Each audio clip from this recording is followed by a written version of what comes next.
राम राम। दिसंबर की कड़ाके की ठंड पड़ रही थी। ऐसे में दिल्ली तक के सफ़र में रात में ट्रेन में सब लोग अपनी अपनी गरम गरम रजाई में ओढ़े हुए पड़े थे।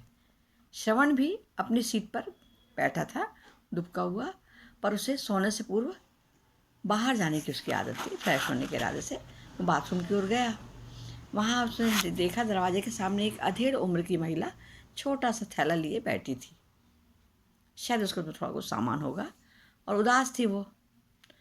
गर्म कपड़ों के नाम पर उसके पास नाम मात्र का एक पतला सा शॉल था।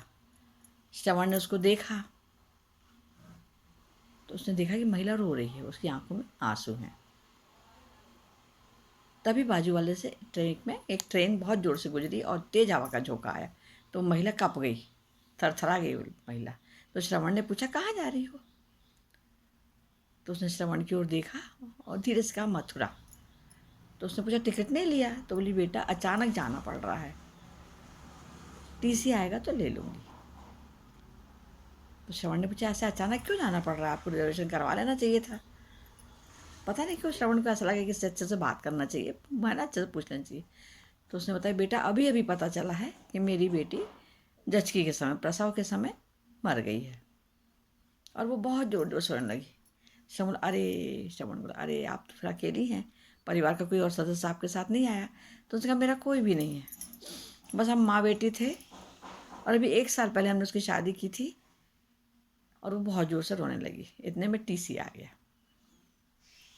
टीसी को देखकर महिला कँपी थोड़ा सा।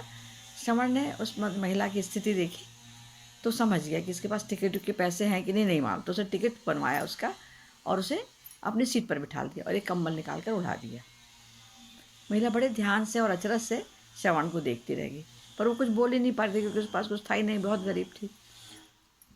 इसके बाद श्रवण जब वहाँ से आने लगा तो उसने कहा, माँ जी आप ये 1000 रुपये अपने पास रख लो और अपना पता मुझे दे दो, और फिर कभी ऐसा मत कहना कि आपका दुनिया में कोई नहीं।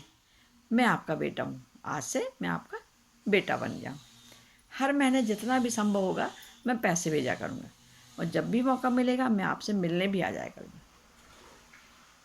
तो महिला ज़रा उसमें देखने लगी और अब समझ में नहीं आता क्या बोले। तो उसने बोला, ये मत सोचो मैं उपकार कर रहा हूँ, मुझे भी आपके रूप में एक माँ मिली। ऐसा कह के श्रवण ने उसके पैर छू लिए। महिला बहुत जोर जोर से रोने लगी और उसे लगा शायद सब मिल गया, दुनिया भर की सब चीज़ को मिल गई। वो वहीं वो लेट गया। श्रवण फिर आराम से, ट्रेन चल रही थी तो वो महिला श्रवण को ऐसे निहार रही जैसे उसको भगवान मिल गया हूँ। और श्रवण चुपचाप अपने पर्स में से निकाल कर अपनी माँ की फ़ोटो देख रहा था। दोनों अपने अपने सफ़र में जाने को तैयार थे, पर दोनों का एक रिश्ता ऐसा जुड़ गया था जिसकी कभी कल्पना ही नहीं की जा सकती। दोनों माँ बेटे के रूप में मिल गए थे। नमस्ते, राम राम, धन्यवाद।